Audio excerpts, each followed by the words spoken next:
నమస్తే. శ్రీ గురుభ్యో నమః. ఆదిత్యాయ చ సోమాయ మంగళాయ బుధాయ గురు శుక్ర శనిభ్యే రాహవే కేతవే నమః. వాగార్ధవేవ సంపృక్తో వాగార్ధ ప్రతిపత్తే జగతపితరౌ వందే పార్వతీ పరమేశ్వరౌ. మన రాశి ఫలితాలు ఎలా ఉన్నాయి, మాస ఫలితాలు ఎలా ఉన్నాయి అన్నది తెలుసుకోవాలి. రాశి ఫలితాలు, మాస ఫలితాలు మాసం చెప్పుకున్నప్పటికీ, పక్షం చెప్పుకున్నప్పటికీ మారేటువంటి గ్రహాల గమనాన్ని బట్టి కొంత తేడా అయితే ఉంటుంది. ఎందుకంటే నిన్న మొన్నటి వరకు ఉన్నటువంటి వక్రగతిలో ఉన్నటువంటి గ్రహాలు వక్రాన్ని వదలొచ్చు, కొత్త గ్రహాలు వక్రంలోకి వెళ్ళొచ్చు. ఇలా రకరకాలైనటువంటి మార్పులు గ్రహ గమనంలో ఉంటాయి.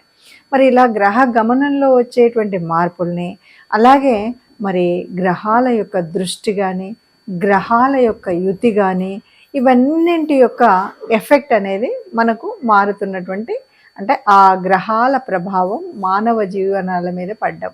రాశి ఫలితాలు, ఎవరు ఏ రాశిలో పుడితే లేకపోతే ఆ రాశి ఫలితాలు, లేదు అంటే లగ్న ఫలితాలు, మొత్తంగా మాత్రం ఆ లగ్నంలో పుట్టారా, ఆ రాశిలో పుట్టారా అన్నదాన్ని బట్టి మనకి ఆ ఫలితాలు తప్పకుండా గ్రహాల యొక్క ప్రభావం కనిపిస్తూ ఉంటుంది.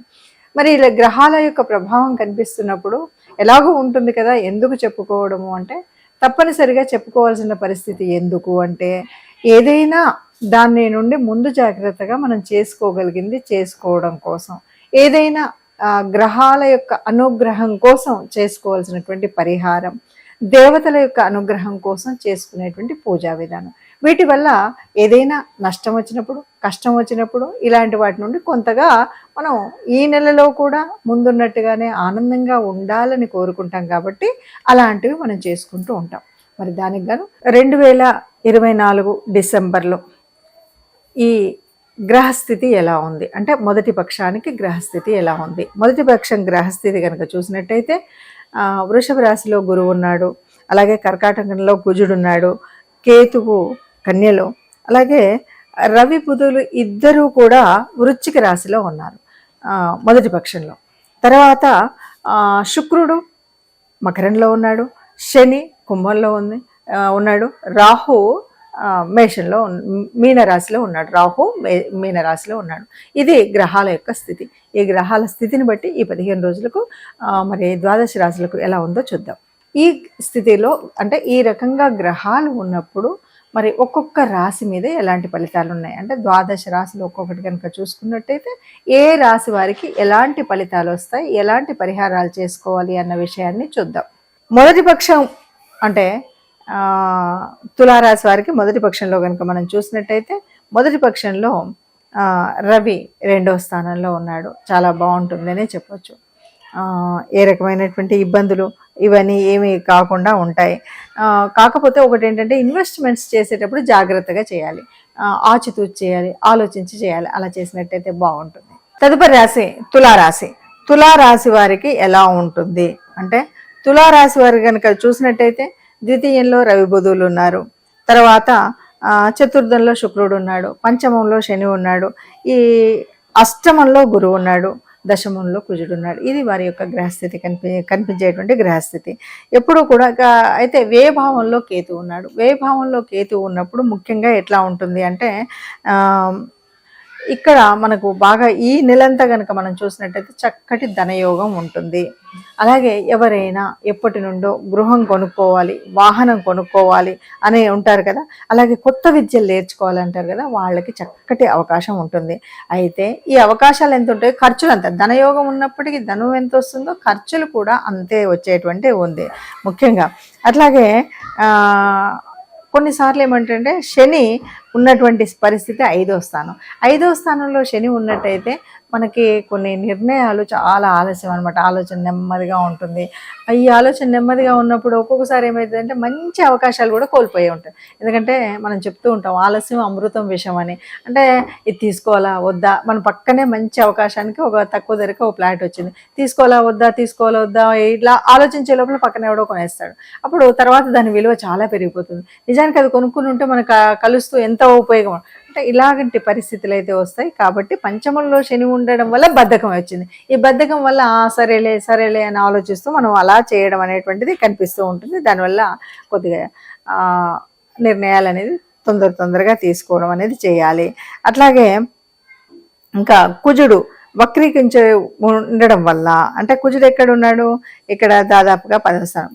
ఈయన వక్రీ జరగడం వల్ల, వక్ర మార్గంలో వెళ్ళడం వల్ల జీవిత భాగస్వామి చేసే పనులు ఏవైనా ఉంటాయి కదా, వీటన్నిటిలో మార్పు ఉంటుంది అన్నమాట. ఉద్యోగంలో మార్పు, అలాగే ఇంకేమైనా చేసే పనులు, అంటే నిన్న మొన్నటి వరకు టైలరింగ్ చేసిన వాళ్ళే అనుకోండి, ఆల్ ఆఫ్ సడన్ అది తీసేసి ఇంకో పనిలో ఉండడం, అలాగే ఓ ఉద్యోగం చేస్తున్నారు, ఆ ఉద్యోగం మారడం, ఇలాంటివి అయితే మనకి కనిపిస్తాయి.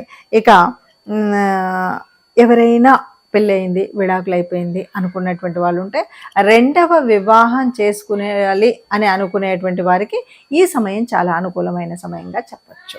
మరి రాశి ఫలితాలను అయితే మనము ఇలా తప్పనిసరిగా చూసుకుంటే దానివల్ల ఉపయోగాలు అన్నాం. లేదు అంటే మనం పరిహారాలు ఎలా తెలుసుకోవాలి, ఏం చేయాలి అని అన్నాం. ఏది ఏమైనా సరే మొత్తంగా ఏమిటి అంటే గ్రహాల యొక్క గమనం అనేటువంటిది మన పూర్వజన్మలో ఉన్నటువంటి ఫలితాల మూలంగానే మనకు జన్మజాతకంలో అయితే గ్రహాలు పడతాయి.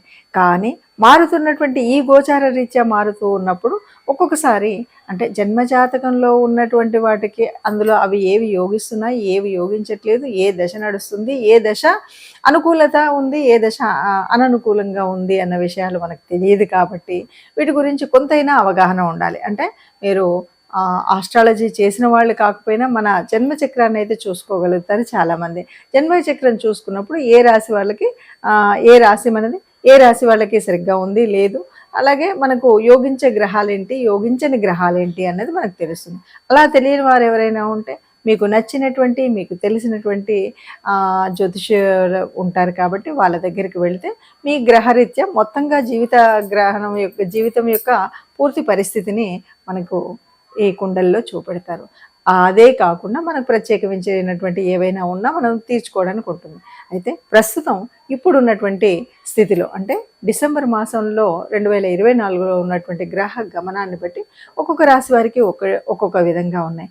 ఏది ఏమైనా ఇక్కడ ఏంటి మనం చూస్తున్నామంటే 3 గ్రహాల యొక్క వక్రస్థితిని చూస్తున్నాం. 3 గ్రహాలు వక్రజయించి ఉండడం అనేటువంటిది ఉంటే ఏదో ఒక గ్రహం ఏదో ఒక రాశి నుండి మన రాశికి 4వ స్థానం అవ్వచ్చు, 5వ స్థానం అవ్వచ్చు, 1వ స్థానం అవ్వచ్చు వక్రించి ఉన్నప్పుడు ఫలితాలు వేరుగా ఉంటాయి. సరే 15వ తారీఖులో బుధుడు మారినప్పటికి కూడా, అలాగే మరి కుజుడి దగ్గరికి వచ్చేసరికి కేవలం వక్రగతి కాదు, ఇక్కడ ఏంటంటే నీచ పొందినటువంటి కుజుడు అంటే దానివల్ల కూడా ఫలితాలు వేరుగా ఉంటాయి. ఇలా అన్నీ ఉన్నప్పుడు తప్పనిసరిగా అన్నింటికీ ఒక ఉపచారంగా తీసుకుంటే కనుక తప్పనిసరిగా మనం చేయాల్సింది ఏంటంటే నవగ్రహ మండపానికి వెళ్ళడం. ఎందుకంటే ఒక కుజుడు అవ్వచ్చు, ఎవరైనా ఉండవచ్చు, మనకి ఏ రాశి ఏంటో మనకు తెలియకపోవచ్చు. అందువల్ల వీలు చూసుకొని వారానికి ఒక్కసారైనా నవగ్రహ మండపానికి వెళ్ళడం, నవగ్రహ ఆరాధన అంటే మనకు తెలిసినటువంటి ఆ 9 గ్రహాలకి వాటికి ఉన్నటువంటి స్తోత్రాన్ని ఒకసారి చదువుకోవడం. ఇంతకు మించి మనం పెద్దగా చేయక్కర్లేదు. నవగ్రహ ప్రదక్షిణ, నవగ్రహ స్తోత్రాల్ని చదువుకోవడం వీలైతే. ఎందుకంటే ఏ పరిస్థితి అయినా మనకి ఎట్లా అంటే మనకు ముందున్నటువంటి దానం, ధర్మం వీటి మీదనే మన ఆధారపడి ఉంటుంది. అంతేకాదు మనం ఏ విషయం చేసినా ధర్మార్థ కామ మోక్షాలు అంటూ ఉంటారు భారతీయతలో. ఈ ధర్మము, అర్థము అనేటువంటిది అర్థాన్ని ధర్మబద్ధంగా కనుక మనము సంపాదించినా, ఖర్చు పెట్టినా చేసినట్టయితే ఈ మిగతా దోషాలన్నీ కూడా పోతాయి. కాబట్టి ధర్మబద్ధమైనటువంటి కార్యక్రమాలు చేయడం, అలాగే సర్వదేవతారూపమైనటువంటి ఆ గోమాతని దర్శించడం, గోమాతకి దర్శించడం కంటే కూడా గ్రాసం పెట్టడం అనేటువంటిది మరీ ముఖ్యమైనటువంటిది. అందువల్ల గోమాత గ్రాసం పెడతారా, మనకు సర్వ అలంకారభూతుడైనటువంటి ఎప్పుడు కూడా ఎవరికి ఏ కష్టం వచ్చినా నేనున్నాను అంటూ చెప్పేటువంటి బోలాశంకరుడు. అందుకని ఈశ్వర అభిషేకం అని కూడా అంటారు. వీటిలలో ఏది మీకు నచ్చితే అది చేయండి. ఈశ్వరుడు యొక్క అభిషేకం చేస్తారా, నవగ్రహ మండపానికి వెళ్తారా, ఆ గోశాలకు వెళ్ళి గోగ్రాసం మనం ఇస్తామా, ఇలా ఏది చేసినా లేదు ఇవన్నీ నా వల్ల కాదు అంటే చిట్ట చివరికి ఇష్టదేవత ప్రార్థన, ఇంట్లో ఉన్నటువంటి ఇష్టదేవత లేదా కులదేవత వీళ్ళెవ్వరిని ఆరాధించినా మనకున్న ఏ కష్టం కూడా, ఎంత పెద్ద కష్టమైనా కూడా ఆ కష్టాన్ని చాలా వరకు తగ్గించేటువంటి స్థితి మనకు ఆ దేవతలు కల్పిస్తారు. కాబట్టి అందరం సుఖంగా ఉండాలి అని మనం కోరుకుంటాం. సర్వే జనా సుఖినో భవంతు అని మనము ఒక మంగళాశాసనం అలాంటి దాంట్లో అందరూ సుఖంగా ఉండాలి, అందులో మనం ఉండాలని కోరుకుంటూ నమస్తే.